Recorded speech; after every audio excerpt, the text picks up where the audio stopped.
Now Pedersen to blast all that hit.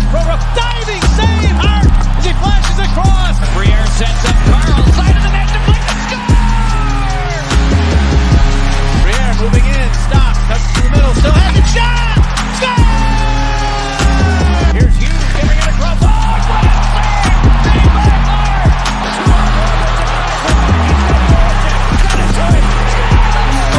He's an angle, short-handed mid! He scores! Up top, cruising his Provorov. He scores! Ivan Provorov! What is going on, everyone? Welcome back to the Florida Podcast. I'm your host, Amedeo Grassia, along with my partner, Chris Maher. We are live streaming here on the Painted Lines, TTP Sports and Flyers Fan Mania 93, as always. And for people who cannot tune into the podcast, it'll always be up on Spotify, Apple, wherever you listen to the podcasts at. And we have a lot of shit to get into. And I mean, a lot. Yeah, let's just get into it. We do. It's a lot. I mean, there's been so much stuff going on the past 2 days, and I'm just like, I've never been. This is probably a lie, but I've never been so excited as a Flyer. It's felt like I haven't felt this excitement to be a Flyers fan in so long. It's just like Chuck Fletcher is actually doing stuff, and it's making me excited. He's bringing in people. He's making the team different. He's trying to make the team better. I love it. I love it. I love it. I love it. The Phillies can go fuck themselves for all I care right now because they're losing 6-0 to the goddamn Braves. We're going to be with you guys for a couple of hours here, so definitely ask us questions, hang out with us, anything. Put that stuff in the comment section down below. And also an early congratulations to Chris Maher, who recently just surpassed 1,000 subscribers on YouTube.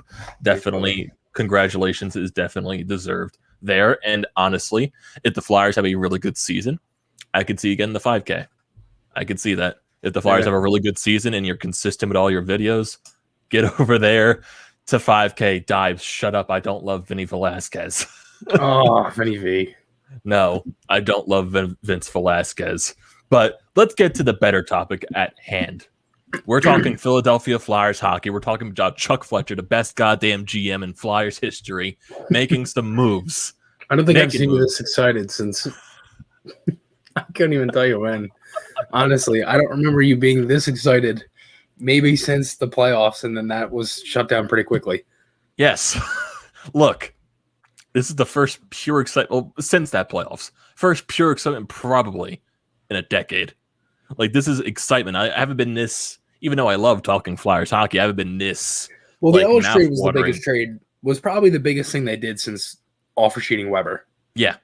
So and that's easily, that right there alone is huge. Ristolainen, it's a big trade to get rid of Ghost to get some cap to bring in Risto. Yeah, that's fine. We could say it's an overpayment as one. You can hate on Ristolainen as much as you want, man, but it's a change. It's a change of scenery for him. Let's give this guy a chance. Right. Exactly. That's kind of my point. Listen, I think it's not that I don't like Risto as a player. It's just when you give up a first-round pick and 2 second-round picks in 2 days, when you trade the second to Arizona and then you trade the second to Buffalo, and then you add Hag in the mix. You know what I mean? So the cap is essentially the same because you get the 1.6 off of Hag, the 5.4, it evens out to around 4.5, whatever. Do the math. It's around the same cap hit, so that's fine.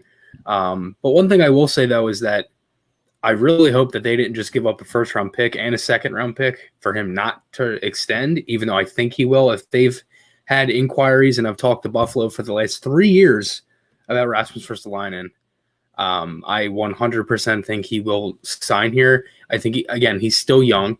He's a big defenseman. He's got some offensive talent.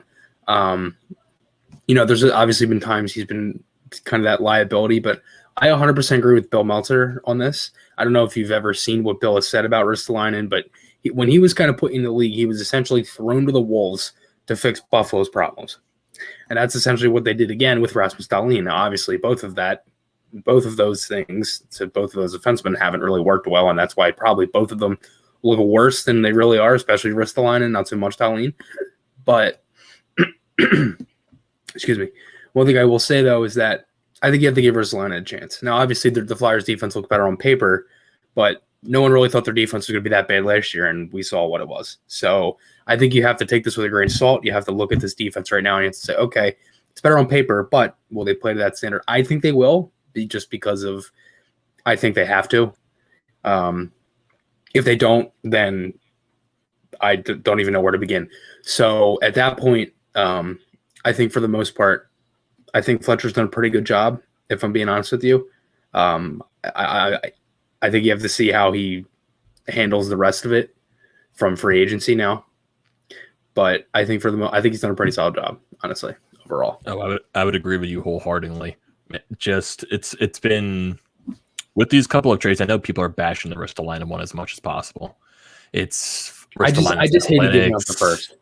Yeah, I can. Yeah, it's a definite overpay. I'm going to agree with that. There, it is a definite overpay, but it's everyone wants to harp on Ristolainen because his analytics is everything math is all terrible. Like hockey is more than just math. Yeah, that's why I hate. That's why, like I do look at the analytics. I can't take them to heart. I don't know how some people just look at the paper. Take to heart. It's good to use the analytics. It's good to use the eye test. Yeah, but I'm not going to sit there and let Joe Schmo tell me that the numbers telling my eyes that I'm wrong. I'm like, that's not going to work, and that's just not going to happen. So I'm not going to sit there and have a full on argument about this defenseman's better because his stats are better. Or no, you also have to put into perspective the position the player's in, the team he's on, who he plays with, was he injured, is there anything else he's dealing with in his personal life, any of that stuff. And that's where numbers, none of that is put into any sort of number. All it is all nice play. So, I mean, when you look at it like that, it's like,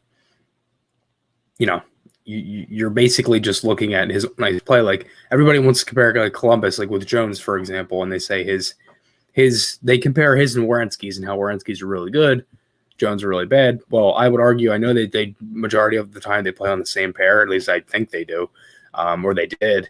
But even still, I think Jones probably it's harder minutes. I mean, he plays, I would assume he probably plays the most minutes on Columbus's team, but I don't know. And speaking of Seth Jones, he did get a hefty extension from the Chicago Blackhawks. Very hefty, $9.5 million a year. That was a pretty good trade. I mean, Boquist 2 firsts and a second, and then what, a sixth? I think it was another first. I think there were 3 firsts involved. 1 going to Chicago and 2 going to Columbus. I think so. I can look at the trade tracker right here. I could have sworn it was just Jones. Yeah. Columbus gets 2 first-round picks and a second and Adam Boquist, and then Chicago gets Seth Jones the first and a sixth. Wow, they got a first-round pick and Jones? Yep. Wow. Yeah, I mean, like, there were a lot of trades. The Ekman-Larson trade was huge, too. I mean, Ekman-Larson and Garland. Jim Benning, what are you doing, my guy? Like, I know Ekman-Larson. I know, like, getting that defenseman, but then you have – I don't even think they have that much money to pay guys like Pettersson and Hughes. I think they have around Beagle and Erickson win. That's $12 million in 3 of them guys. But I think they still have around I think they have around the same as the Flyers cap space to sign Hughes and Pettersson. And I think Pettersson's going to want to heft at least a good contract. Same thing with Hughes. I know. Well, the one thing that they did do was Ekman-Larson is some salary is retained. Oh yeah, I think 12% retained. 18.7 cap. Okay, so they have something to work with. And they have to re-sign Sutter, Gravevac, Dickinson, Boyd, Justin Bailey, Howard Chuck, Connor Garland, Jimmy Vesey, Elias Pettersson, and Mark Michaelis. A couple RFAs, couple UFAs. Defenses: Edler, Hamonic, Yolevi, Chatfield, and Quinn Hughes. So Quinn Hughes, you have to think, is getting anything north of 8. Yeah, look at McCarr's if contract. McCarr gets 9, yeah, Hughes is probably going to get 9. And he's going to base his stuff off of Heiskanen and McCarr's contract. Heiskanen got around it was at $8.5 million or something per year, and then now McCarr getting $9 million a year.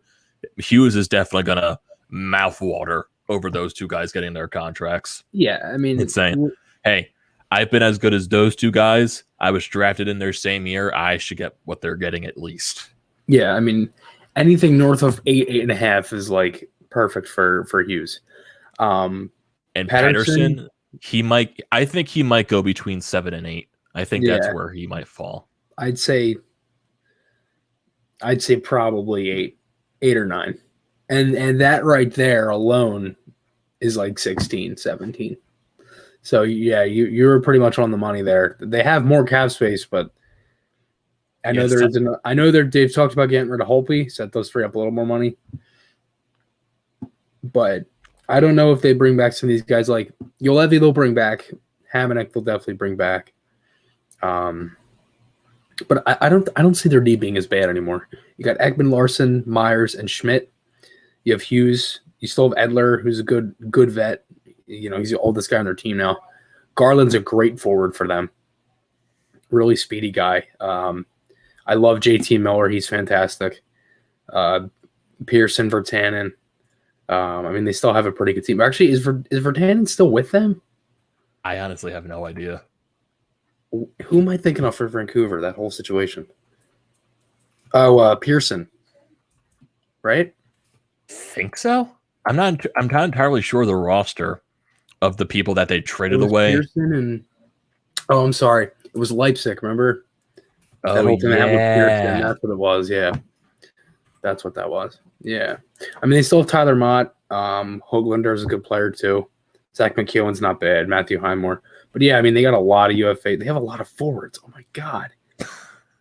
They only have 9. I mean, they have a lot of forwards that aren't signed. But, you know, now that I'm on Cap Friendly, I want to look at the Flyers real quick, just because I'm on here. I think they have around like 10.4 in cap space. 12. I think that's 12.4. 12.4, yeah, which is a good amount. I mean, now they have enough money to Morin, Sanheim, Hart, and a backup goaltender. That's enough money for that.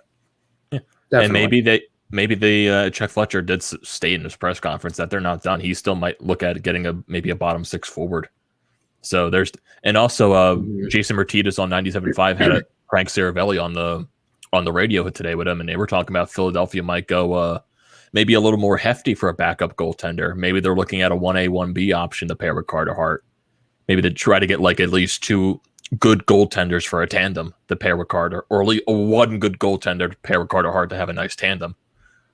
Because I don't think Chuck Fletcher wants to go into a backup with Brian Elliott and have him, you know, just in case Carter Hart has a few bad games, you have another reliable goaltender to go on. And it's not where a Brian Elliott situation where if you overplay him for a couple of more games, his play starts to decline. So maybe they do inquire about a better backup goaltender. You never know. Yeah, I was thinking Reimer, if I'm being honest with you. I was thinking about that too. Yeah. But, you know, it makes me think like, I got a cough. Give me 1 second. Oh, my God. Sorry. So, don't spread the COVID. That new strain. No, dude. Like, honestly, like, I seriously think they're going to add another forward, if I'm being honest with you. I think they add a 4C. Yeah. I think I want Brian Boyle. As weird as it sounds, and he's 36 years old, but Brian Boyle would be fantastic on this team. Did he play in the league the past 2 seasons? He was on USA, the Worlds. He was on the USA Worlds team. I do remember him playing for USA. I just don't remember him playing for an NHL team the past couple of years. He didn't retire, I don't think. Like, he's still. Yeah, that's like the one thing like signing a guy who hasn't played in the league for a couple of years. I'm not like, I can understand it's just basically for a 4th-line grinder type of role. Yeah. But he played for Florida last year. He did. I don't remember. 1920. I don't remember that. Yeah, 1920 when he was playing in their playoffs a little bit. I honestly don't remember. Yeah, he played 39 games at 15 points. Interesting. He scored in the bubble. He scored in the playoffs against the Islanders in that playing series. Really? Yeah. I just don't remember. And I want to get into some of the comments here too. Yeah. We got some from Steven saying one word: balance. In age and handiness at the blue line, he's basically done what most fans wanted. Sold his draft picks for cap relief. And then on its face, it looks like they traded players that almost appear to have given up on this coaching staff, Lindblom aside. Then we also got some other comments. We got one. Lindblom gave up on the coaching staff. I don't think he said Lindblom gave up. He said like maybe some players gave up on the coaching staff. Maybe that's why certain players he got rid of. Yeah, I think that he thinks Lindblom is one of those guys that didn't give up on the coaching staff, but he didn't want to get rid of a guy like a Lindblom or something like that. I don't know. Sometimes people can't explain what they want to say in their comments fully. Then we got one from Bryant saying, where is this team going? Do these acquisitions actually bring them into legit relevancy? And if not, why do all this? So right now, yes, I do think that it brings the team back to relevancy. If you look at Cam Atkinson's press conference, he was hyped as hell. He wants to play in Philadelphia. There are a lot of players on this team that he knows. He played with Kevin Hayes at Boston.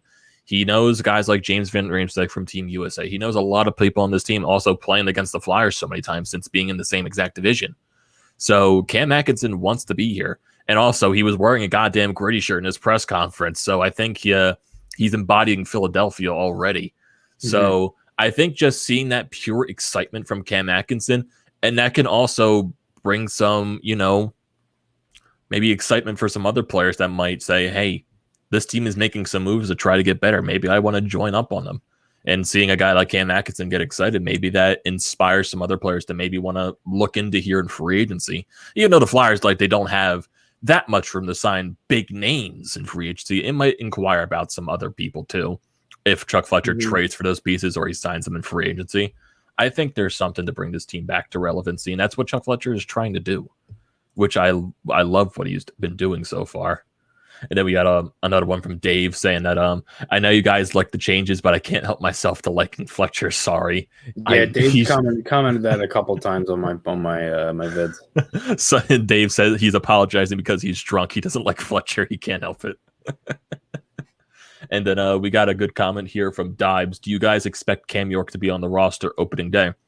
It's going to be a battle between him and Yegor Zamula, I think, for that bottom spot. But also Chuck Fletcher did state in the press conference after that long-ass second round, well, not second round, day 2 of the NHL draft, that there could possibly be another inquiry for another veteran defenseman. So it's definitely going to be a battle. I think Cam York and Yegor Zamula are definitely going to battle for that bottom pairing. I think York gets it, though.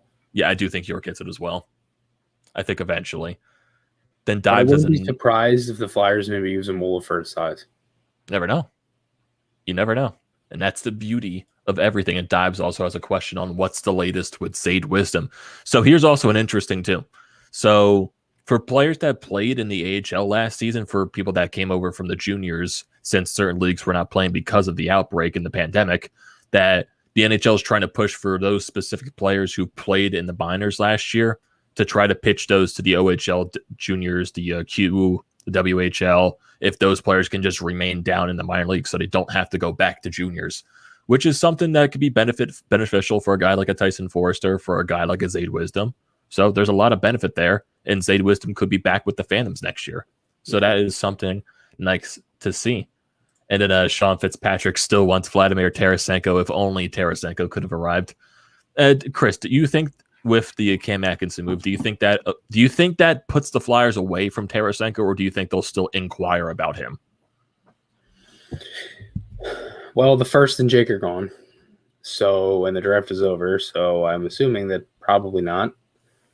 But then again, if Buchnevich went to the Rangers and Reinhart went to Florida, that leads me to believe Tarasenko is out of St. Louis. I would think so. Philly, I have absolutely no idea, but I don't think he's a Blue anymore. No, I don't think he's a Blue at all.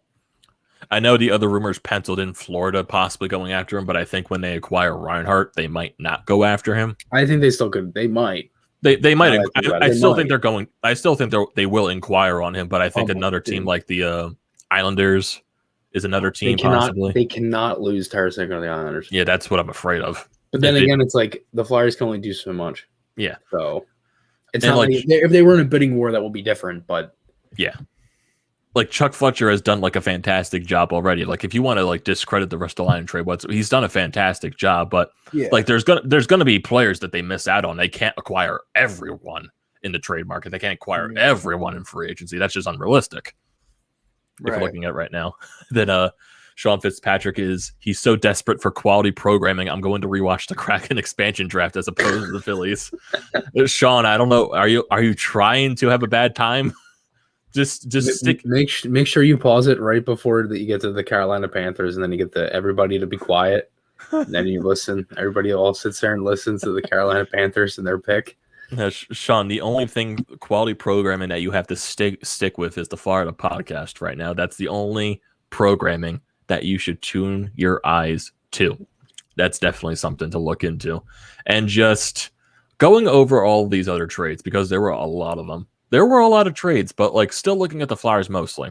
So I do want to look into the Ristolainen trade more, because Ristolainen is he's going to be a topic for a long time here because of the, back and forth between analytically and giving him a chance, everything.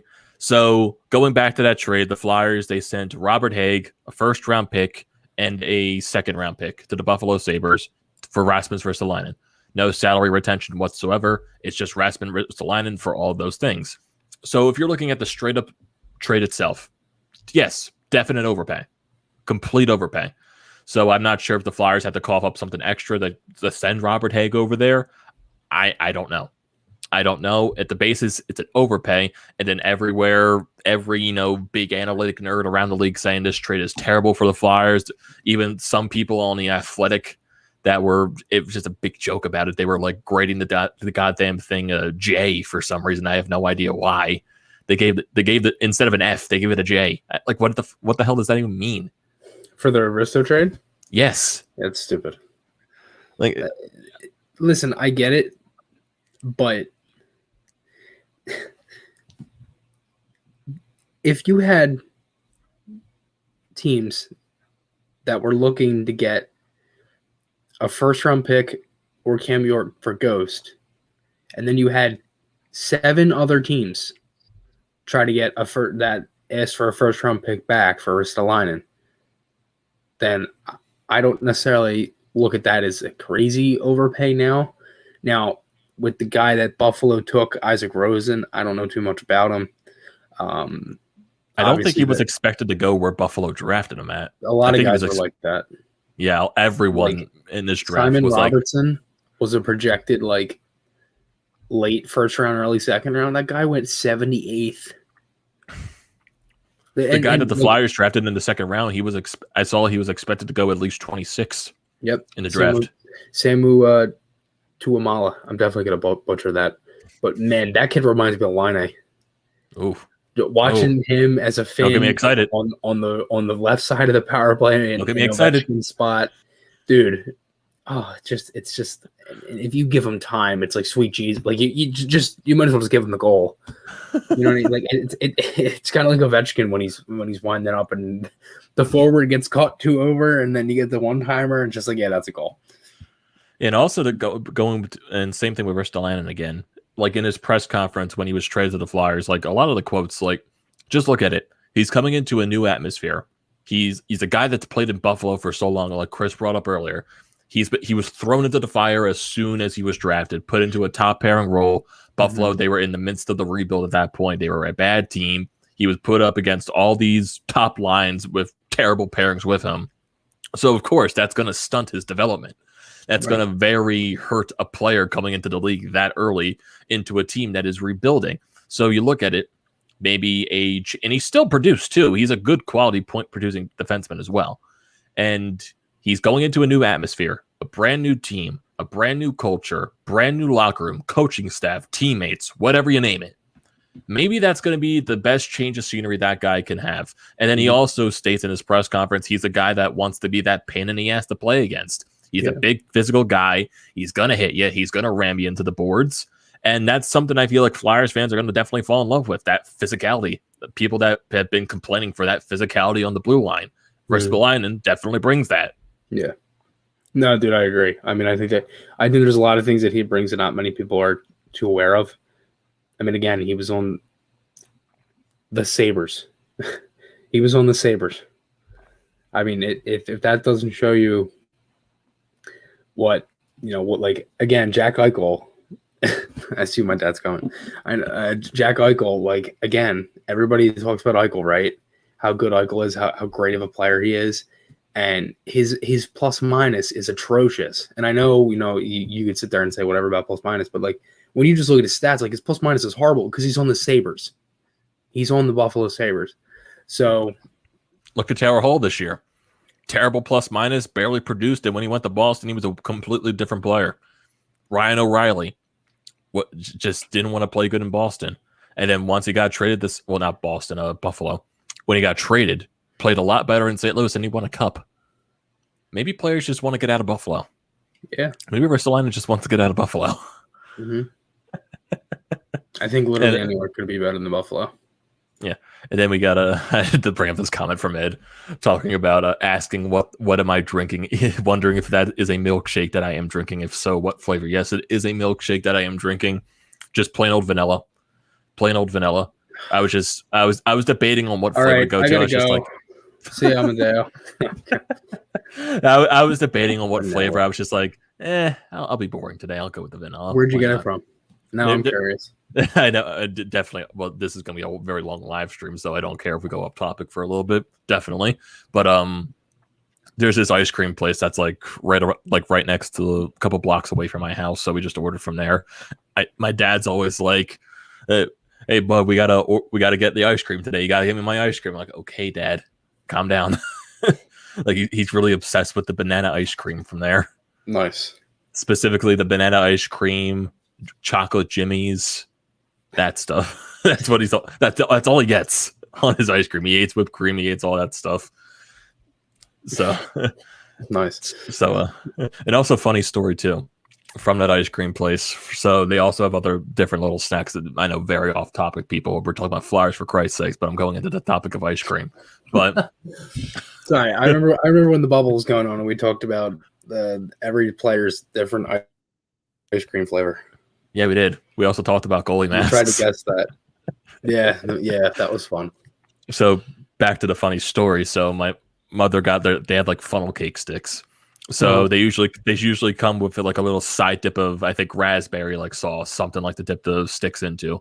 And then like I think I was up here like either recording a video or doing the podcast, and I heard my mother downstairs talking to my sister, and then all I hear is just like either I couldn't tell if it was laughter or screamed, and I went downstairs to see what it was, and then I'm like, "What happened?" And she said, "Oh, the raspberry sauce. It was ketchup."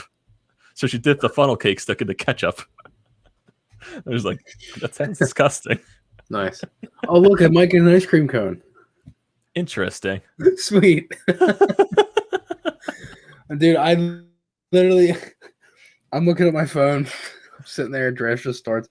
Everybody goes upstairs, and I'm sitting there. I'm like, all right, I'm gonna get a good draft day. And I'm sitting there, and I see here Phillies acquiring Atkinson. I'm like, God damn it. I'm like, this is for Jake. And then you text me. I'm like, this is for Jake. I hear Jake 1 for 1. I'm like, oh God. Here come the waterworks. I'm like, no. I go upstairs. I go, Mom, they traded Jake. I'm like sobbing, like crying, like I was so upset. I gave it like a good bitch cry for about 5 minutes, and then I was like, all right, I'm good.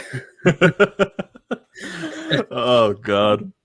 And then as soon as you're texting me, like I texted him like a couple of minutes later when I was outside the house, and I was like, "Do you want my Jake Vorcaek signed jersey?" Like, no, I have my Jake Vorcaek jersey. I have my Czech Republic Jake Vorcaek jersey. I'm going to buy his jersey when it goes to Columbus. I'm just like, you sure you don't want my jersey to add to the memento?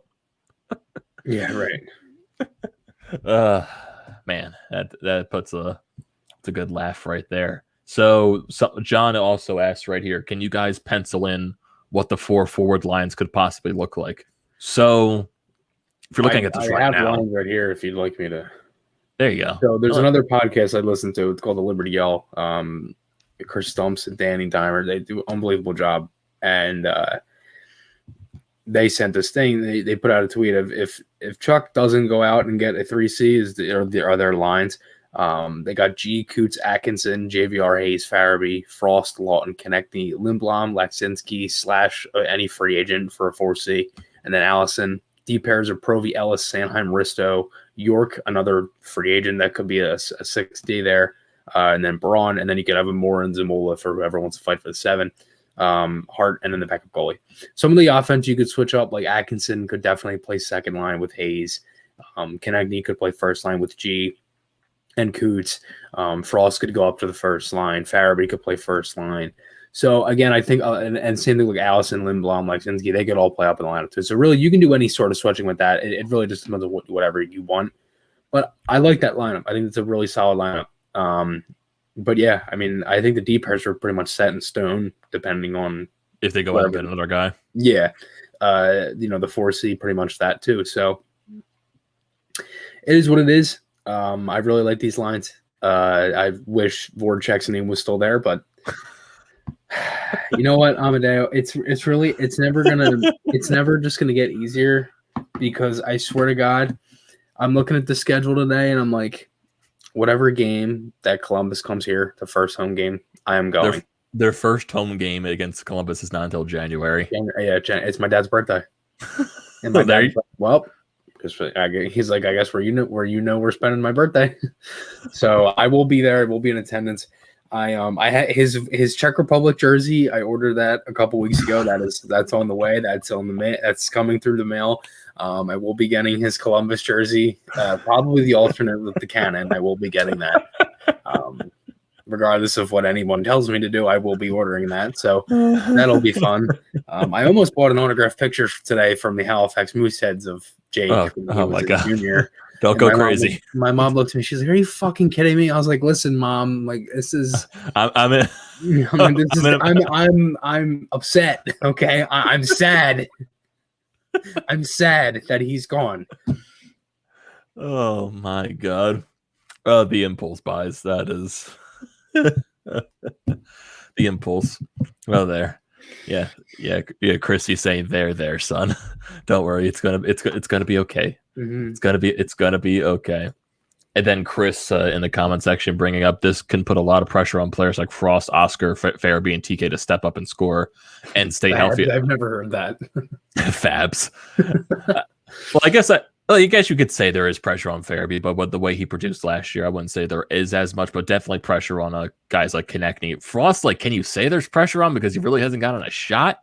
Because either the first two seasons he was more in the AHL guy. He had a pretty weird injury, and then where he could have gotten some time this year during the Couturier injury, he got his shoulder injury.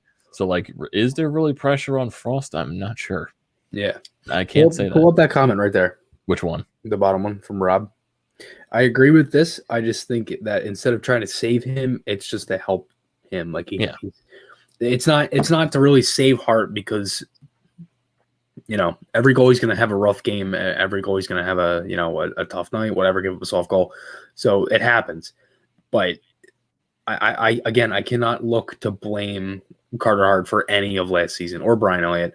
I looked at this post and it was every team's I forget how they worded it, but it was most disappointing player was it, and they had Hart for the Flyers. I'm like, you got to be shitting me! This is insane. So I'm like, dude, and then I put on there, it was something like that. I forget how I responded to the comment. I'm gonna bring it up now just so that I remember it. It was players that let their team down, and I was like, no, it was the defense that let Hart down, not Hart letting the team down. It was the defense that let Hart down was the problem. I said Hart could do absolutely nothing with that defense last year. I mean, if you're looking at it from a standpoint of we're guys that vividly look at the team every single game they play. If that's a post from a guy coming from a random Jabib team that doesn't follow the Flyers whatsoever, it's one of those hockey accounts that post about every team, so they don't know anything about any team. They just post the most random bland thing. So they look at the stats that stand out the most. They saw Carter Hart and say, okay, Carter Hart's the guy that let the team down. There you go. Which is why those accounts suck. Yeah. And then Rob says, commenting to what Chris responded to him, saying he worries that if the defense is bad again, it could take a major toll on Hart's mental health. We don't need another Ben Simmons in Philly. I don't think it's going to go down to that situation. Chuck Fletcher is doing everything he can to make the team's defense 10 times better. And when the defense gets better, that means Carter Hart is not going to have to worry about people being wide open in the goddamn slot taking a one-timer at him. Yeah, right. Exactly. But no, I mean, that's the thing. I mean, I look at it as the same thing too. I don't want to compare him to Simmons. I don't want to compare him to anything.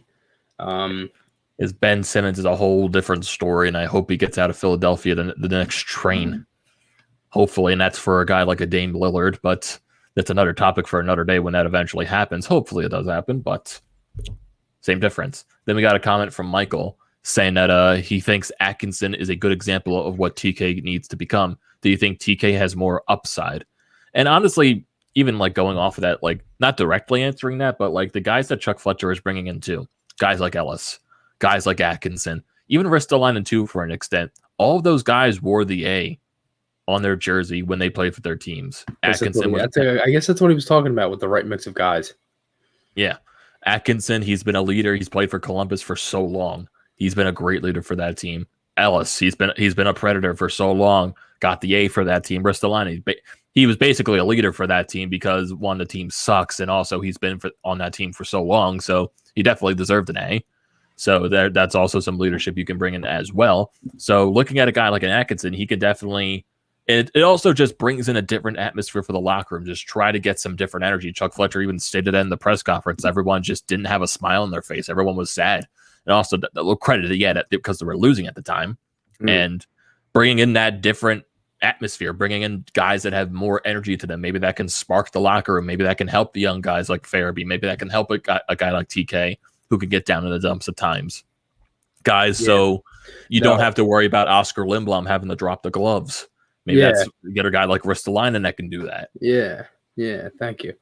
And that's the thing. Like like what my dad just said here. Like TK is one guy, Hayes too, but I wouldn't put too much into Hayes that early on because he is dealing with the core muscle surgery, coming back from that. So that's gonna be a little bit for Hazy to kind of come back from. But I don't want to say that Hayes doesn't have to be better because he does. But that is a very tough injury to come back through.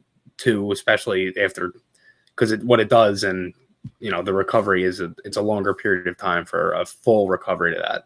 I mean, if we saw that with G and Ghost, who had that, and G, when he had it, it was arguably his worst season, his worst shooting percentage, the least amount of goals. He just couldn't shoot the puck, and that's why everybody was like, "Why isn't he shooting the puck?" Well, he had core muscle surgery. He had the core muscle injury, the whole thing, had to get surgery, all that stuff. So, yeah, no, I agree though. I think TK is another guy that has to step it up, and I think they will. Then we got a comment here from John saying that could you possibly see the Flyers moving on from Lindblom? I do not see that at all. No. John, why do you if you're still in here, why do you ask that? I just want to know. I'm just curious. That's all, because I don't know if maybe if it's like a package or something. Maybe I don't know. Yeah. But I can't see the Flyers getting rid of Lindblom. Then also we got a question from Rob going on back to the topic of the backup goaltender. And just I know there are some backup goaltenders that are probably off the market right now. I know Bernier might be re-signing with Carolina since he got traded there. I heard from Pierre LeBrun that's supposed to be Mrazek, Bernier, and Reimer is going to go out the door. I know Halak's going to be on the market. He said he's not going to re-sign with Boston. I think a guy like a Dave Rittich is a guy that's hitting the free agent market as well. Mm-hmm. You also got Reimer too. I know there's some other old guys that are possibly on the market. I know Tuukka Rask might be on the market too if he doesn't re-sign with Boston or if he doesn't retire. So, and I know if you're going after a guy like a Tuukka Rask, he might more want to be a starter more than anything rather than a backup, because I don't think he's going to be like that for his career. There's many options, and going back to what Frank Siravelli said with Jason Martinez, maybe the Flyers look for that guy that could just be a really good 1B option for Carter Hart, just in case he has like a little bit of a period where he does struggle, or he has a period where he gets injured and he needs another guy to step up. So I like the idea of possibly going after a good solid 1A, 1B type of goaltender to help Hart out. Yeah. So I think that's something he could definitely use as well. Just someone that just to have that guy that he knows is going to be there to back him up. Yeah. And then we also have some other comments. Then we got Cart saying he likes Craig Anderson, Halak, and Elliott for a potential backup. Elliott, I don't think they bring back. I think Elliott might either retire or move on elsewhere, because you could definitely tell from like the ceremony he had last year that he's probably done with the Flyers. Craig Anderson, I think he's too old, in my honest opinion. Yeah, I think he's a little too old. And then Halak, out of the people, I think Halak is probably the best choice out of the people you bring up. I would like to bring in Halak. He's been really good for Boston ever since he went there. So maybe he's a good mentor guy for Carter Hart. But you never, I've brought up Halak before. Yeah, so you never know. I think, like, I know I keep saying you never know, but that's like the beauty of this entire thing. You don't know what's going to happen. If the Flyers are going to look for another D, I was thinking Jason Demers from Arizona, but I don't know if that would work now with Ristolainen, and then you have Braun and Ellis. Then I have 3 right-handed defensemen. So I don't know if that would work, but I just wanted to get your thoughts on that too. If Chuck Fletcher's going to look for a guy that's probably just going to be more depth for the blue line, that's honestly any option could happen. He also mentioned, we brought up earlier, possibility they're in the talks of re-signing Sam Moran. Mm-hmm. So if he just wants to bring in more faces, more guys that can play either on that bottom pairing or can put up some competition for guys like Zamula and York to beat out for that bottom pairing, I'm fine with it. I'd definitely be fine with it. So anything that can make this team better, anything that can make the defense better, and that's what Chuck Fletcher has been striving about since the offseason started. Since all these moves have been made, he's been striving about team defense. And I know Ristolainen definitely is the question mark on defense right now, but bringing in a guy like a Ryan Ellis, bringing in a guy like a Cam Atkinson, both of those guys are really good. Cam Atkinson, a really good defensive forward. Ryan Ellis, a top defenseman in the league. You definitely improved your defense there. And there's definitely going to be some more moves. Chuck Fletcher did state that. So we got to wait and see. Rob also brings up speaking of goalies, didn't Boucher's son get drafted by Arizona? Yes, he did. He did. And I think that was one. I think that was one of the moves that was unexpected. No one expected Boucher's son to go that high in the draft. No, he didn't. Did he go to Arizona or did he go to Buffalo or Ottawa? No, he went to Ottawa. That was Shane Doan's son that went to Arizona. Right. Yeah.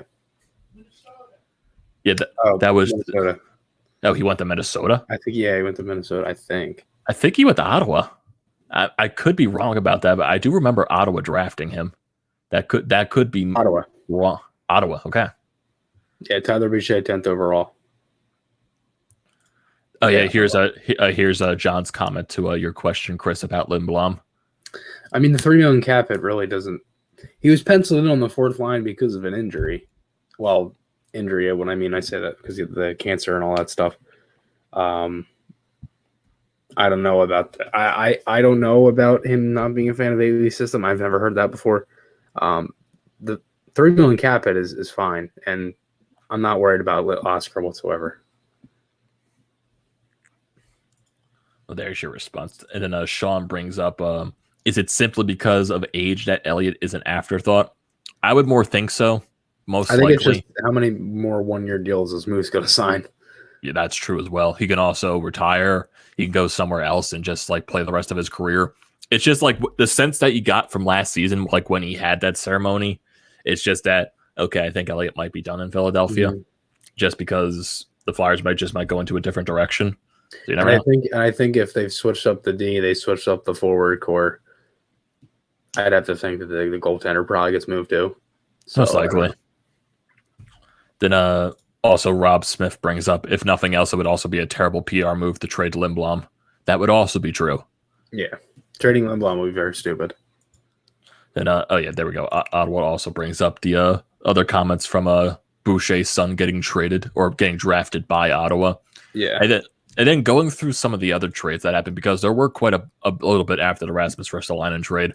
So you got the Buchnevich trade for Sammy Blais and a second-round pick to the Rangers. Then you get the Canucks trade, the big trade with the Canucks and the Coyotes. So the Canucks, they get Oliver Ekman-Larsson and Connor Garland. Mm-hmm. And then the Coyotes, they get Anton Roussel, they get Jay Beagle, Louis Eriksson, a 2021 first-round draft pick, a second-round draft pick in 22, and a 23 seventh-round pick. Mm-hmm. And then you get the Seth Jones trade, which turned into everything there. Then you get the Columbus Blue Jackets getting defenseman Jake Bean from the Carolina Hurricanes for a second-round pick. And then you get another trade with the Arizona Coyotes. This time it's with the Los Angeles Kings.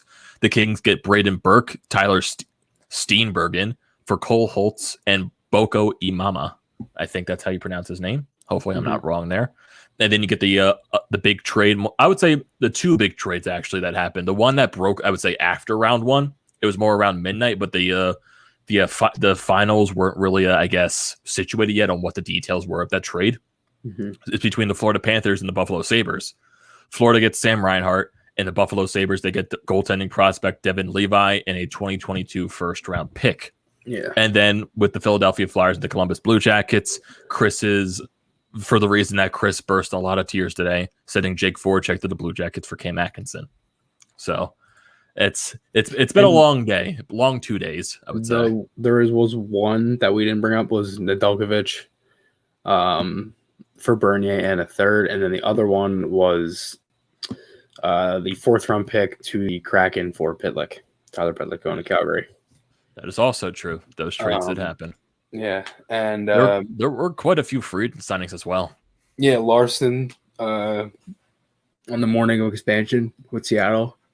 Yeah, the Larson, Alexiak, and Dreiger contracts have become official today as the Kraken officially announced those. Then you get the signings that happened on the 22nd. I'm not sure if we did bring this up in the last pod, but you got Mike Smith, you got Nedeljkovic, you got Rasmussen. Well, Nedeljkovic and Rasmussen signing with Detroit, Mike Smith with the Edmonton Oilers, Barclay Goodrow getting his extension with the Rangers. Yeah. Then you got Rudolph Balcers for the signing another 2-year extension with the San Jose Sharks. Then you get some of the signings that happened yesterday. You got Jamel Smith signing a 2-year contract with the Tampa Bay Lightning. Nolan Stevens, he signs an extension with the St. Louis Blues. You got Taylor Hall signing his extension with the Boston Bruins, 4-year contract, $24 million in total, $6 million per year. You get the Seth Jones extension, which we brought up earlier. He signed an 8-year contract, $76 million in total, and at the cap hit of $9.5 million a season. Then you get this big signing that happened today, which is Cale Makar with the Colorado Avalanche signing a 6-year deal worth $54 million in total, and that's an average value of $9 million on the cap. So that is I would say a good chunk of signings there, especially for a guy like Cale Makar. And I wonder if Seth Jones had any effect on that. I wouldn't think so, because like they're like just in two different types of ranges in age wise, and just like how I guess their leniency in the league. Well, not the leniency. I'm looking for their 10-year in the league. I think that's the word I'm trying to look for. And for Chicago, it still confuses me though. Even though their entire situation that they're in right now is just absolutely disgusting, but still like going off of that like hard situation to talk about. But with the Seth Jones signing, it doesn't make sense to me, because they're a team by ownership literally stated to the fan base that they're going to try to rebuild. Yeah, and now you sign Jones to a $9.5 million annual contract for 8 years. What direction does that show the team is trying to go in? Yeah, I don't know. I mean, they openly came out and said they were doing a rebuild. They did. So that's where I'm confused, is like, why would you sign Jones? But then again, just because they said that doesn't mean they have to follow it. So I don't know. And I don't think there's any type of no movement clauses or whatever in his contract either. So I don't think there's anything like that. I mean, he goes and gets to play with his brother. He does get to play with his brother. That I guess that is probably the one main reason he did sign there. It will choose to go there. Yeah, I mean, I'm trying to find it now. And while you're looking that up, we got a comment from Ben Sports Analysis asking, is Lyon going to be our backup or no? No, I don't think Lyon's going to be the backup. I don't think you can afford to use Lyon as the backup this year. Well, not in terms of money sense, just in terms of talent-wise. Yeah, I mean, his deal for this year right now is 5.4 for this year. But then he gets 9.5, which I don't understand. Like, why? I just don't get why people think the deal is bad. I think that's a great contract. They just locked up their number one defenseman for the next 8 years. Like, I think it's good. Yeah, I don't even think it's because the contract. It just confuses me why Chicago does that. I'm not even saying the contract's bad. It's just more of confusion Right. Especially because of everything that's going on with them. And then, I mean, I'm sure you saw last night with Logan Mayu getting drafted by Montreal. He personally renounced himself from the draft. And you can't officially do that. You can't just say, but he literally asked teams, "Don't pick me," is what he said. And Montreal and Mark Bergevin literally says, "Fuck that! I'm going to draft you." I don't know if you knew this, but Bergevin was, I think, the director of something with Chicago at that time. That was like player personnel or something like that. I don't know if you knew that, but I knew he worked for Chicago. Watch Steve Dangle's video on it. It's a good video, and it kind of explains the whole thing. But he literally says, "Don't pick me," because of everything of what that kid's gone through. And the reason, I don't know if everybody knows what happened, but the reason that he announced that he doesn't want to get taken in the draft, even though he got picked, was he's facing a criminal charge in Sweden. And essentially that whole thing, there's a whole thing that's gone around about it. If you can look up the article for The Athletic, there's an article on The Athletic about it. I'm not going to get into it, but there's a whole thing about why he's facing the criminal charge and all that stuff. But he personally, asked, "Do not pick me for the draft," and he wants to just clear up everything and then eventually maybe go into the draft next year or whatever. But and then the Canadians took him at 31. So, and even that, I think that was one of the picks that had the NHL net, or the crew at the that was covering the draft really confused on why they picked him. Mm-hmm. I just don't understand the thought process there, and that just makes Montreal as a whole look really bad for drafting him. Yeah, especially because of everything they did with Seattle too. Yeah. You left Price and Weber unprotected, even though that might have been a different thing, but that was still unbelievably stupid. Mark Bergevin is an idiot. I do not understand why that man is still involved with the game, with the NHL.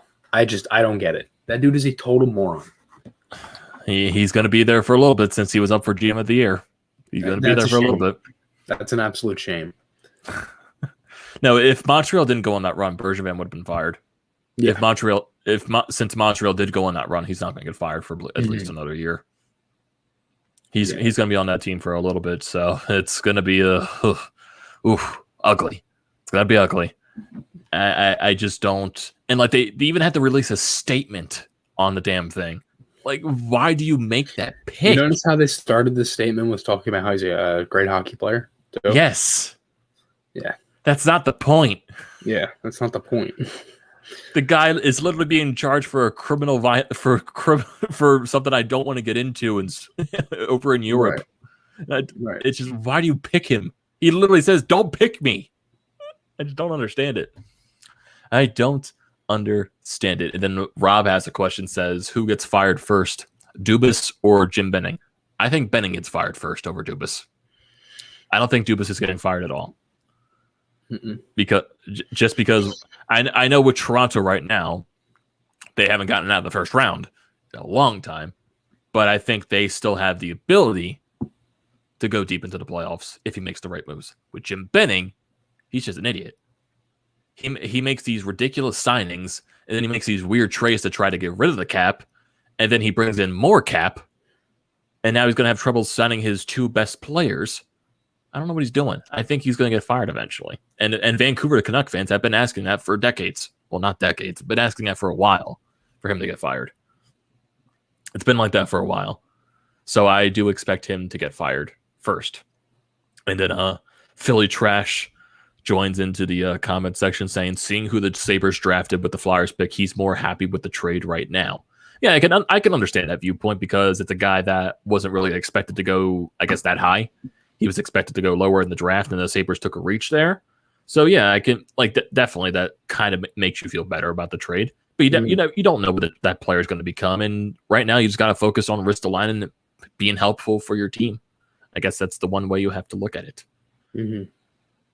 Yeah, and then Joe Fisher also commenting on that, saying he also thinks Benning is going to get fired because of he does not understand the Oliver Ekman-Larsson deal. like I can understand getting rid of all that salary.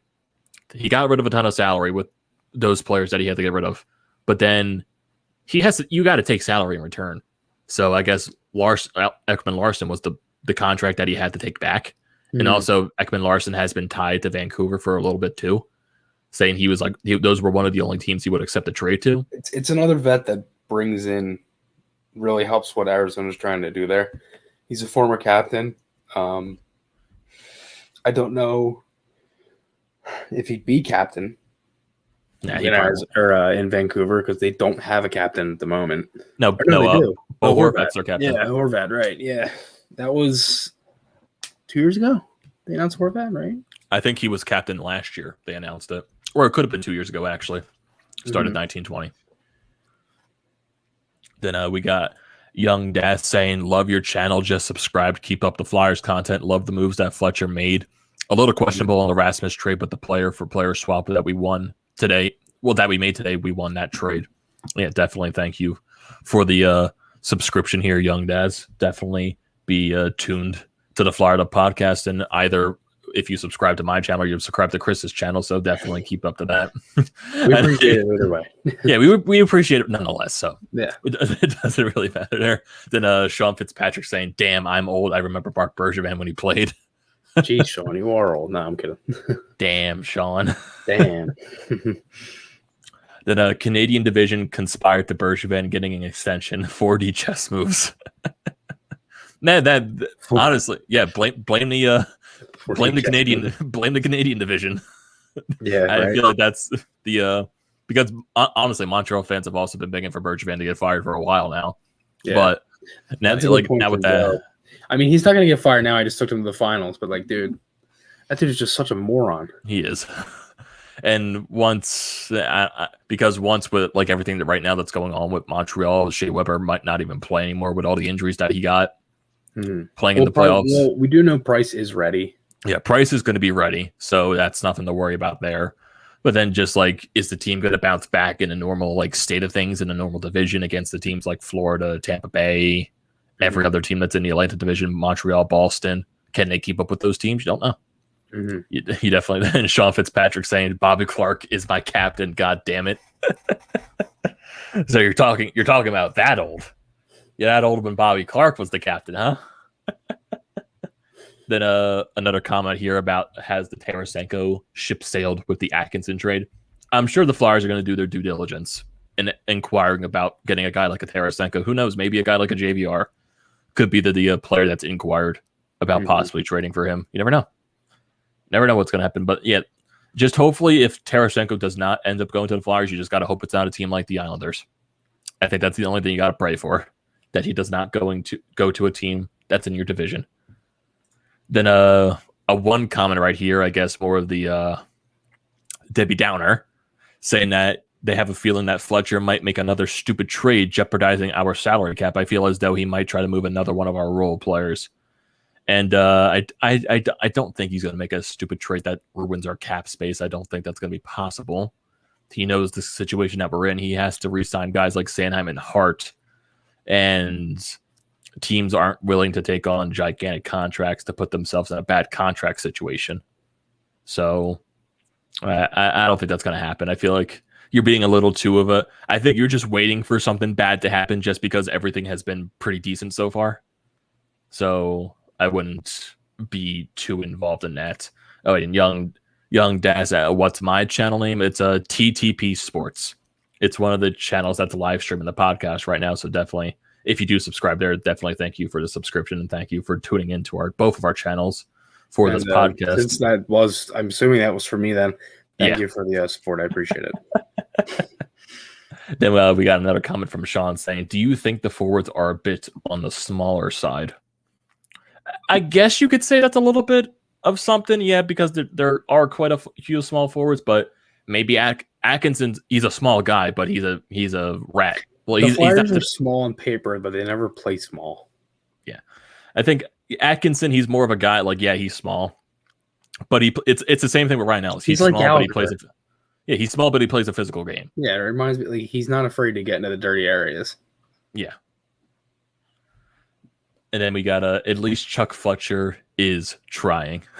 So yeah, Chuck Fletcher has been doing great. And wait, what are the initials DD for? Is doing nothing. Is that for? I'm not entirely sure who that's supposed to be for. Then we got I would rather pair Cam York with Ristolainen, and then I would rather pair York with Ristolainen than Sanheim with Ristolainen. Your thoughts on that? I think the top 4 is set. I think it's going to be Provorov, Ellis, Sanheim, Ristolainen, and whoever you pair on the bottom pairing with Braun. I think that's how the defense is going to shape up. But then also, it's Alain Vigneault. It's his team. He can do whatever he wants. Right. So I'm not entirely sure. I think majority of the pairs are going to be flip-flop. Like, you'll definitely see York with Risto, Sanheim with Braun. Like, you'll see a bunch of shit. So you're going to see a bunch of different guys. Especially earlier in the season. Especially in training camp, too. The only prayer that's set in stone is Provi Ellis. That's like Niski Provi. That's not getting broken up.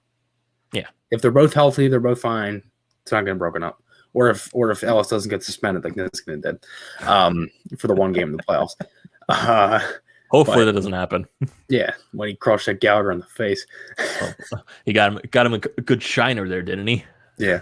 Oh, wait, Amedeo. Oh, my God. I can't believe we didn't bring this up yet. Did you see the tweet from Sam Carchidi that said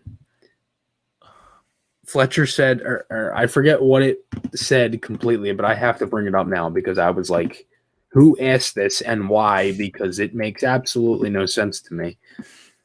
But it goes, just wait. I'm waiting. G will remain the captain, Fletcher said. Oh, God. Who in the right mind would even ask that? I forget what the guy was. I think his last name was Parent, and he was asking about moving all the role guys out of the locker room, guys like Vorcaek and stuff, guys like getting all those other guys out of the lineup out of the locker room as well. Does he think G could be a guy that's moved or like put into a different role or something like that? And Chuck Fletcher basically shut that question down. No, G's the captain. It's basically all it is. So. And it's funny too. I was listening to my good friend Hunter Brody on his Flyers podcast today, getting really hype as ever. He's never been more excited to talk about Flyers in the past couple of years, and of course he got the one caller that asked him about we got to move Giroux. Like Chuck Fletcher's moving all these veteran guys. We got to move Giroux. I'm like, and Hunter was just like, man, why didn't I expect this? am I dumb or to not expect this? Or it's just like, why? Why is that always the goddamn comment? We got to move Giroux. Giroux's got to get out of here. I don't want to get into it. I just don't. I'm just like, why is that always brought up? And it was the same thing too. When I was out with my father today, he saw one comment about, or if it was one of his like hockey buddies that commented on like a Facebook post or something like that. Oh, we got to move Giroux too. And my dad was just like, why? Every time. Then we got a comment from Al. Okay, the DD initial was from Dave Dombrowski. Okay, I understand what you mean now. Yeah, I don't know what the Phillies are doing. I kept thinking Darren Dreger. I'm like, he's not a GM. Pierre Maguire might be a GM soon. He's with the scouting department with Ottawa. Mm-hmm. Does it mean he's not doing TV anymore? No, he's with Ottawa. Wow. So Al asked, you guys like a Ristolainen or Ellis? You guys like Ristolainen or Ellis will be the pronger we need in the locker room leadership wise. I think definitely, like I don't think they're going to bring the same impact as a pronger leadership guy, but definitely it's going to be a different atmosphere. They're going to bring a different energy into the locker room. Definitely look at Ristolainen's comments. I think he has the spark. He has the swagger. He has a different type of energy to him. And same thing with Ryan Ellis. Like Ryan Ellis he's been through everything. So yeah, it's a different change. Is that Joe Fisher? Is that Joe Fisher from the Flyers fan club? Because if it is, that is amazing. Thank you, Joe, for coming in. But no, I mean, I agree. I think the core did need a little bit of a shakeup. I didn't even really see it as that much of a core. I kind of just saw it as it was 3 guys that have been here for a while. And I guess if you want to say it's a core, then sure. I mean, now it doesn't matter because they're not here anymore, but whatever. I just don't necessarily think there's anything that you could really take away from what those guys did that was as bad as people made it to be. I think it was just everything was just so drawn out of proportion, especially with Vorcaek. I mean, regardless of what anybody wants to say, that guy got so much shit for absolutely no reason. I mean, the fact that he had to block that many people on Twitter, and I know it's probably like, whatever, but like, I just don't feel like dealing with it. You know what I mean? I wonder how many Columbus reporters now are going to get blocked, or Columbus fans are going to get blocked now. Oh my gosh! I think this is one of the best comments that I've seen in regards to just being a fan. They are a better team than they were before the offseason. That is the only thing you can ask as a fan. Yeah, that is the only thing you can ask. That comment is so funny. It's a very cheesy comment, but it's true. That's the only thing you can ask as a fan, is that they're a better team. No, not that one. Which one? The second one under that one. The second one. Trade Carchidi for Pierre McGuire. Oh my god. And then we got one from Sean Fitzpatrick saying Ristolainen has a simple task to do: go out and maim people on physically on defense. Yeah, literally. That's it. These are some good comments here. People definitely keep putting them down, and I see that we have like over 50 viewers here. Jeez. And that's also credited. Chris has over 1,000 subscribers, so I should have expected more people to watch this podcast. Yeah, now. You bum. Well, I guess I am the stupid one to not expect that. Yeah, we got 39 viewers from your channel. We got 6 from the Painted Lines and 4 from my channel. Nice. So it's good enough. It's good enough. Philly Trash saying Chuck Fletcher's having a great offseason. Then we got one from Dank Seltzer saying moving Vorcaek was enough. We're making changes, not dissecting the core. LOL. Getting rid of Giroux was the dumbest idea I've ever heard of. He's the heart and soul of the team, for better or worse. Okay, what do you want, Chris? What were we going to say, Chris? What do I want? What do you mean? What do you want? I'm sorry. I can't interrupt. No, I'm kidding. What do you mean? What do you want?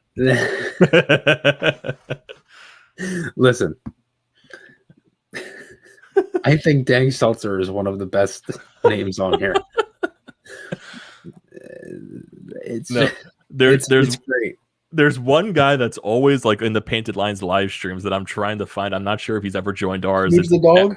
No, not that. It's a guy that his name is always developed around yams. I have no idea why, but every time his name is different and it involves yams. I think he's been there before. Remember when we did the live stream with Dibes and Gene?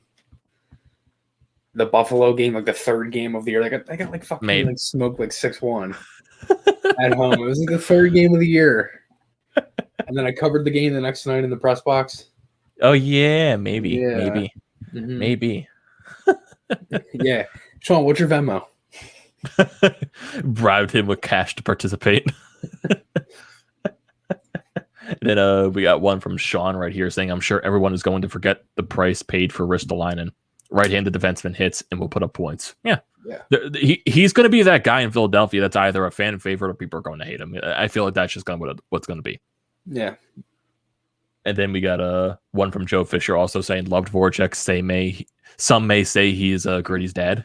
That could, or he could be Gritty's brother. You never know. We got one from Bully asking, who do you think is going to be the backup for Carter Hart? They're going to go after someone. Yeah. Either that's free agency. We talked about that a little bit earlier. A couple guys we mentioned were Reimer, Halak, maybe Riddich, Schneider. No, I'm kidding. No, hell no. Why? You can't bring in the NBC guy? Maybe we can bring in the rebound of Hendrik Lundqvist coming off his open heart surgery, maybe. But I know Lundqvist said he still wants to play. But he does. Would he still be under a contract with Washington? Since he technically hasn't played for them? He would. It was wasn't it a 2-year deal? I'm not sure, actually. I'm not sure if it was a 1-year deal. Well, he was put on LTIR, I think. He still could be a property of them, so that could be something. I do remember seeing on the free agent list of goaltenders that he was one of them. So maybe it could have been a 1-year deal. I'm not entirely sure. Then and someone already said that Atkinson is one of their favorite Flyers already. Seems like a great guy. And if you're already a fan of Atkinson, his number is going to be 89. So if you either want to get the T-shirt of him, get the jersey of him, there you go. Mm-hmm. And it's weird too. So we got Ryan Ellis. He's going to wear number 94. Atkinson is going to wear 89. What do you think Ristolainen is going to wear? Because he wore 55 in Buffalo, but that's Morin's number now. 55. What do you think? What numbers are still available for the Flyers to wear? there's a good chunk of them. I think he wears one of a high number. I think he does. I don't think he's going to go for one of the lower numbers. Or he honestly, 8 is available since Haig's not here anymore. So 8's available now. It's interesting. I'm thinking like Al, are you saying JVR for Carey Price? 55 is still available. 55 is still available. I thought that was Morin's number. Morin, yeah, but Morin could change it. Yeah, it's also true. Ristolainen cannot wear 88. Sadly, that's retired by Eric Lindros. He cannot wear that. I would love 78. Specifically, that was Belmar's number, wasn't it? Do you remember who wore 75? I do not. Hal Gill. You remember Hal Gill?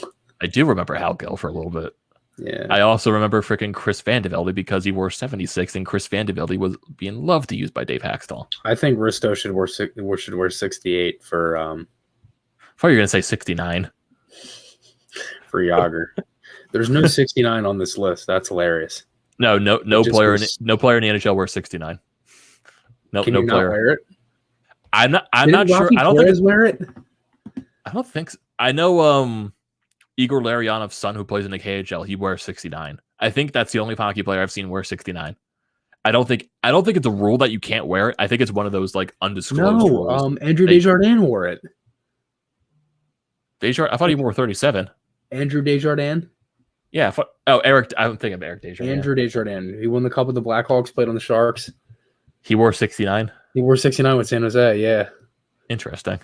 I guess now with the days that I guess now with kids and stuff that love thinking that number is hilarious, but I think that's why players don't wear it anymore. Backstrom wore that in the KHL. Oh, you did? Interesting. That's hilarious. That was probably when in the lockout year. And then we got John saying 77 would be a great option for a guy like Ristolainen. Mm-hmm. Dank says you can wear 69. It's just a really strange number. What about 97? Does he want to go to the route of McDavid's number? Does he want to do that? I don't know. Ronan wore it. He did wear that as well. I love Farabee at 86. That's amazing. I do love that number. I'm trying to think of like what's a obscure number that Ristolainen can wear. I'm trying to think. Gonna go with random. I'm trying to think of a random ass number. Gonna go with 46. 46. That's the random number. 46 has been worn by 8 players. And who Don Biggs, Kimmy Daniels, Al Conroy, Josh Gratton, UC Timonen, Jan Kalinske, Kevin Marshall, and Mikhail Vorobiev. Interesting. Yeah. Sean Fitzpatrick says wears 77 to honor Ryan Parent. Then Jason says that he would buy any jersey any Flyers jersey that has number 77 on it. Mm-hmm. Then Rob thinks for some reason Ristolainen in 73 could work. And then John says he had a Ryan Parent jersey. Epic fail. I feel bad for you. Joe Fisher says a Flyer wore 69 when his jersey was ripped in a game. Who was that? Who would that be? I have no idea, honestly. Karts thinks 65 would be a good fit for Ristolainen. And then a famous YouTuber says wear number 36 to honor Zach Ronaldo. Never know. Yeah, 69 isn't even on that number list. Yeah. Yes, Cameron. Kimo Timonen wore 44. Timonen is a guy that wore 44 his entire career as a Flyer. Rob says 30 to honor Brizgalov. Just kidding. Then we got I'm trying to think of other people posting numbers. Okay, we got a different question here from Bully saying JVR for Tarasenko. Cap hit is almost identical, and it's kind of an even trade because Vlad's shoulder is a risk in which surgery. Like I said, anything could happen. Maybe JVR is that guy that Fletcher can throw out there for a possible Ristolainen trade. Like the Flyers are going to do their due diligence. They are. Do I think they're going to get Tarasenko now? Maybe not. And then, I don't think so now. And then Michael says that they're still paying Brizgalov. Also, Sean Fitzpatrick said Pikkinen also wore 44 when he was a Flyer. Yanni Pikkinen. I forgot about him. I believe so. I completely forgot about Pickenen. Completely did. I think he did. It was from 04 to 07. Yeah, there you go. And two guys wore it in the same year, Stewart and Thompson. Then I don't know. I'm somewhat like looking at my phone too, just like waiting to see if like Chuck Fletcher has anything else up his sleeve. Just like see it's Chuck Fletcher have anyone. I think they're done till free agency. I think that world's going to be quiet. Actually, no, I'm wrong. No, Chuck Fletcher said he was done for the week, and then he made the trade for Vorcaek today. No, he actually didn't even say that. He said he might be done. He said he might be done trading for the weekend. He said we might be done. We might not be. Apparently, the trade came kind of quick. Yeah, it did. Which is fine. It did. Then also we got Finn here saying that he would say 31, but 31 is unofficially retired by the Flyers because of Pelle Lindbergh, I think. I'm also a goalie that wears the number 31. Yeah, I don't think any Flyer has in the Flyers Hall of Fame. Yeah, so I don't think any Flyers can't wear any of the numbers in the Flyers Hall of Fame. And then they retire numbers too. I don't think that was because didn't Braden Shen wear 10 when Leclerc's number was in the Hall of Fame? Well, the Flyers Hall of Fame? Because Shen wore 10. Well, wasn't Shen gone before he was put in the Flyers Hall of Fame? I don't think so. I think Shen was traded in the 16-17 season. Right after that. Wasn't Leclerc put in that next year, or was that the year before? He was put in the same year as Lindros. So it had to be. You're right. Yeah, where did I get that from? It's players that numbers retired they can't wear it. I don't think there's a restriction of them wearing people that are in the Flyers Hall of Fame. I don't think there's a restriction there. But there was. That is one question too that I know it's like a random topic. Like, who do you think the Flyers retire next in terms of numbers? Because Leclerc, Mark Recchi's in the Hall of Fame. Leclerc's not in the Hockey Hall of Fame yet, but I don't think he's ever going to get there. But maybe Briere. That's the thing. The Flyers have this tradition where they only retire players that make the Hockey Hall of Fame. I think that's just been their tradition forever. Besides Barry Ashby, who they honored for his number retirement because of his death. Mm-hmm. So I do think that I was always going to think maybe now with Hay gone, maybe they do retire Recchi's number.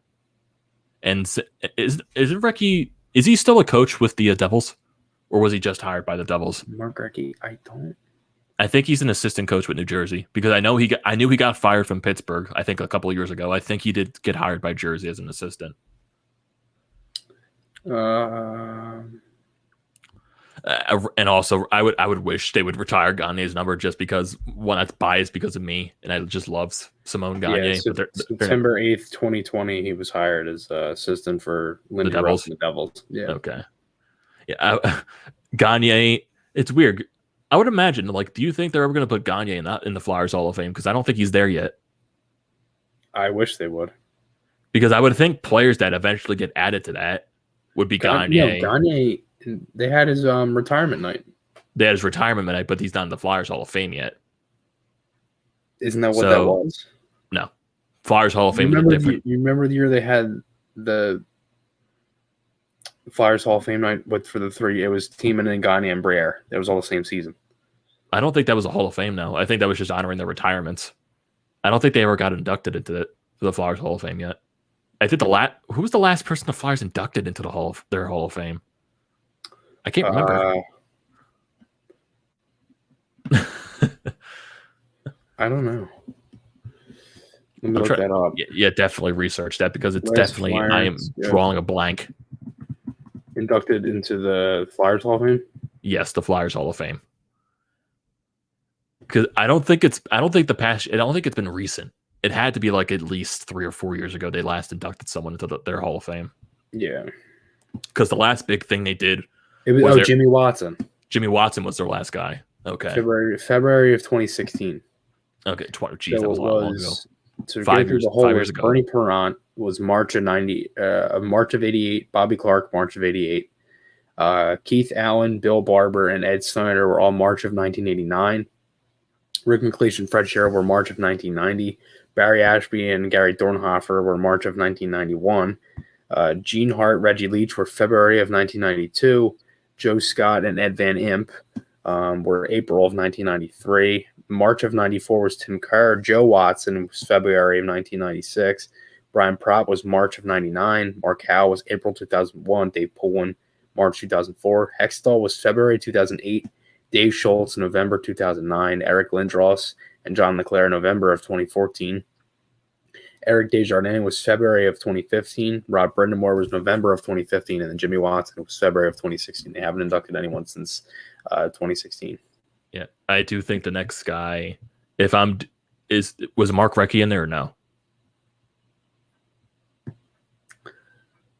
No. I would think the next guy could either be Mark Recchi, Simone Gagne, or either Briere Timonen. One of those four. I think that's the next guy they might induct. Yeah. And in terms of number retirements, that's going to be tough. I honestly think once Claude Giroux retires and he's in eventually, if he does become, Giroux is second all time in Flyers points, right? Or is he third? Second. He's second. Okay. Yeah. So when Giroux retires, I think the Flyers will bypass their little tradition. And I think Giroux eventually gets his number retired. I think if he doesn't make the Hockey Hall of Fame. Yeah. I think if Giroux does win a cup, if Giroux wins the cup, he's a Hall of Fame easily. He's going to have over 1,000 games. He's going to have 1,000 points. Yeah, that's the one thing that'll. If Claude Giroux doesn't win a Stanley Cup, I think that's the one thing that'll prevent him getting into the Hall. If he does, I think he will eventually get in there. I don't think it will be in like an instant lock for him, like a first ballot. Like he's definitely not going to be that. I think he'll be in there somewhere down the line if he does win a cup. Yeah. And I think he'll be the next guy the Flyers retire the number for is Claude Giroux. Then Sean said it won't be Hextall. No, Hextall's number is definitely not going to get retired. I don't see that happening at all. Then Brian Propp could also be Brian Propp, maybe? Could they retire his number? I'm not sure. Brian Propp's not in the Hockey Hall of Fame, is he? I don't think he is. I think he is, yeah. He is? I think so. Because I know Recchi was just inducted a couple of years ago. I'm not sure about Brian Propp. I don't remember him being. 2014. Okay, so maybe no. Sorry, that was the Flyers Hall of Fame. Rural Hockey Hall of Fame in 2002.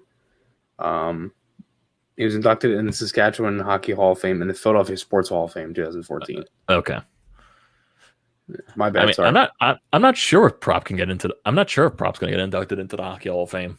I'm not sure.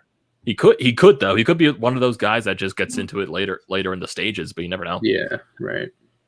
Then we got a different question from Robert saying, could the Flyers have made a deal for John Klingberg from Dallas at $4.2 million? I just think he'd be a nice fit here. What do you mean by $4.2 million? Do you mean like a sign and trade or sign and free agency? Because I don't think he's a free agent. You would have to trade for Klingberg. But I know there were rumors about Klingberg and the Flyers possibly during the season, but I think those rumors died down very easily. So I don't think Dallas is eventually going to. I don't think Dallas is going to part ways with Klingberg. I don't see that happening right now, especially like with Heiskanen too. Well, who knows if Klingberg does hit free agency and he wants more money, he might hit free agency. But I don't think the Flyers will go after him. Not entirely sure on that. Then we also got maybe Ristolainen can wear number 22 for Rick Tocchet. That's also a big possibility. I don't know. Do you have any other random numbers for Ristolainen to wear? Any odd ones or something that can honor a Flyer? 58 maybe. 58. Yeah. Since maybe Nolan Patrick's not here anymore, maybe he can wear 19 for Scott Hartnell. Could, yeah. It's a possibility. Yeah.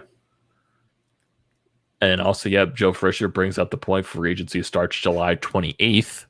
So we got time. There's a couple of days. So that's Wednesday, right? So we got Sunday, Monday, Tuesday. Never know.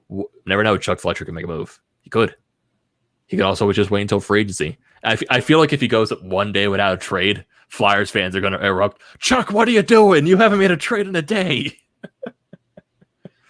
Somebody's going to be like, wake up, Chuck. Wake up, Chuck. Come on. Yeah. You got to do something. Then we got a question from Alex saying, what do you guys think about Wisdom and Forrester playing this year? I think as Freddie Freeman just demolished the ball, off the second deck, and it's now 10-1 Philly Braves. Jeez. Sound like the Nick Castellanos freaking joke. So going back to that question, thoughts about Wisdom and Forster playing this year.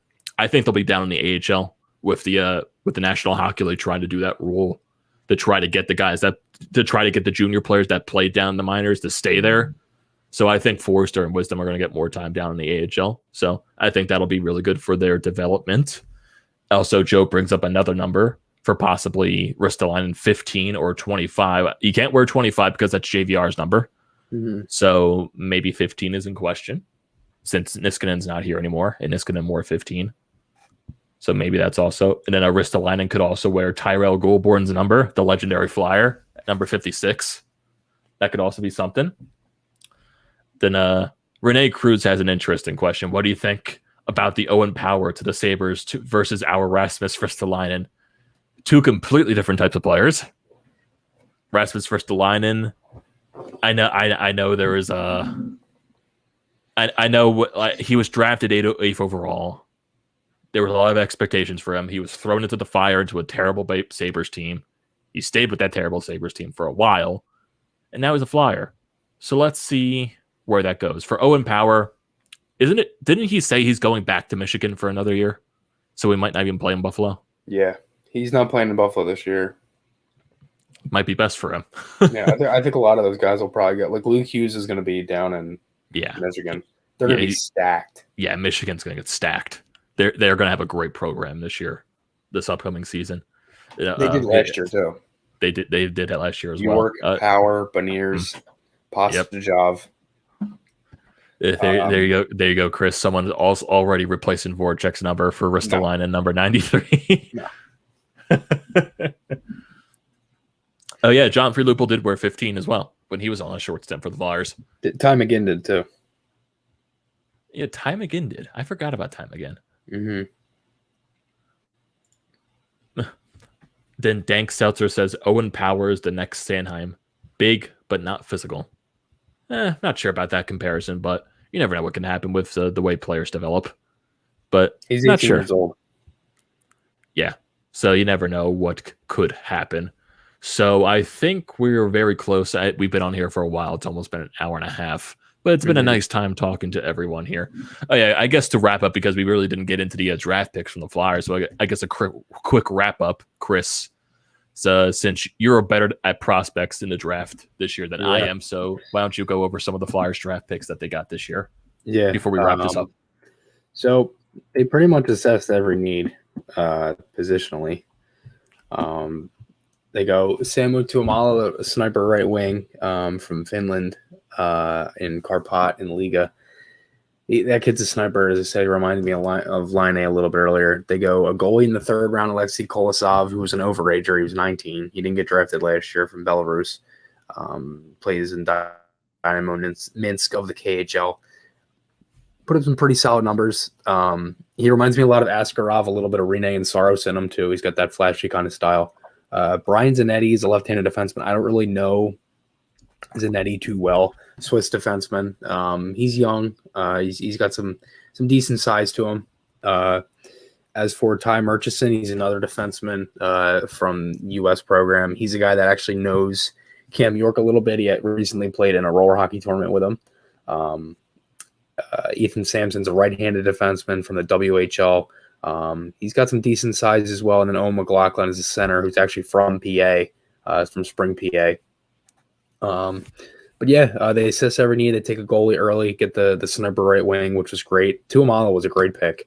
He was a guy that was supposed to drop, or actually supposed to go around I said this earlier, he was supposed to go around late first round, early second round. And I was very surprised he was there for the Flyers to take him. But yeah, I think that was a great pick. And I thought the Flyers had a pretty solid draft overall. I mean, it seems like they assessed every need possible.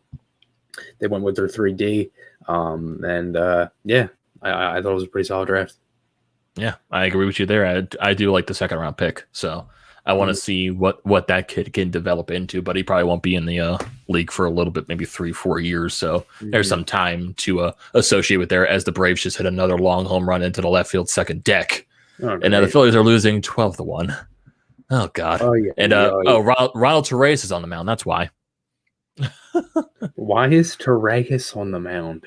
Because they're losing by a wide margin, and I guess Joe Girardi does not want to waste a bullpen arm on this bad game. Oh boy. Oh boy. So They stink. we are going to we definitely do stink. The Phillies do. But the Flyers, right now they don't. Chuck Fletcher is making a lot of moves. And I think this is going to end this podcast today, everyone. There's a lot of stuff. Flyers get Ristolainen. They get Cam Atkinson. Jake Vorcaek is no longer a Flyer. We wish him all the best of luck in Columbus. Hopefully he has a great career, rest of his career there. I'm going to cry now. Chris is going to cry, and I am going to scream in joy for the rest of the offseason. So I want to thank you, everyone, for joining this edition of the Florida Podcast. Hopefully we can enjoy whatever Chuck Fletcher does in the next few days or so leading up to free agency. It's definitely going to be a very exciting time, and you definitely want to stay tuned with us when the Flyers make those next moves. So definitely stay tuned for that. Don't forget to subscribe here at the Painted Lions. Check all of their links, and everything is down in the description below.